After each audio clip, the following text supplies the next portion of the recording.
Tuimeltrein hoofstuk 6.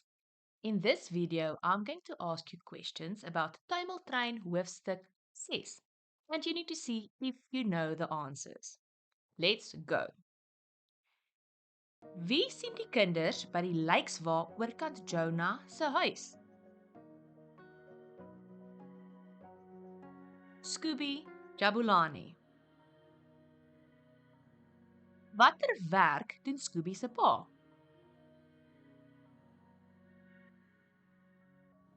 Hy is 'n begrafnisondernemer. Wat is die naam van hulle besigheid?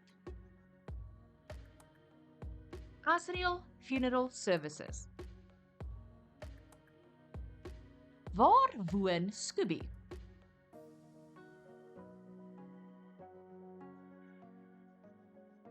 In Sunway.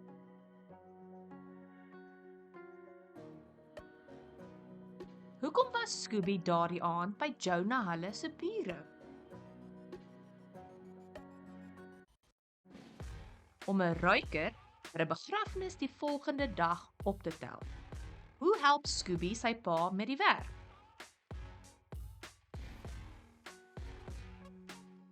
Hy bestuur die lijkswa en laai goed soos ruikers. Wat is die besigheid se slagspreuk?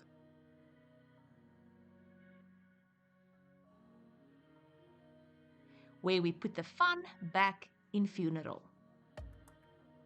Wat het Jasper by die lijkswa uitgegooi, net voordat hulle gery het?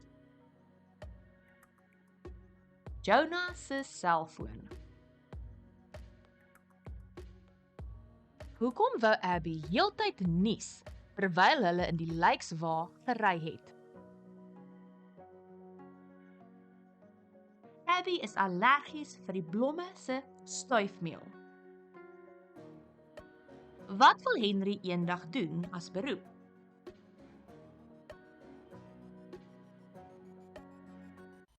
Hy wil op Broadway optree. Wat wil Jasper eendag doen?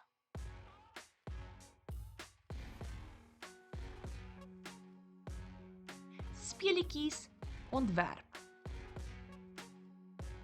Wat wil Abby eendag doen?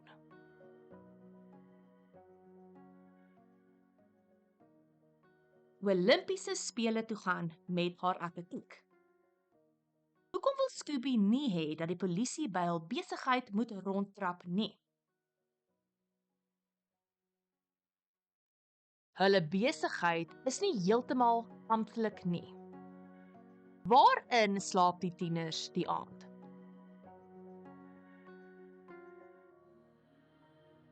Hulle slaap in kiste.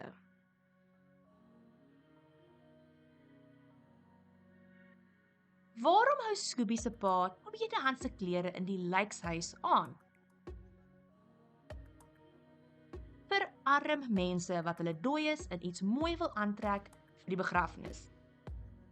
Hoekom moet die tieners die volgende oggend 8 uur uit die lijkshuis wees? Scooby se pa kom 8 uur in om te werk. Okay guys, I hope that this helped you. Click below here where I landed to check out the playlist. Goodbye.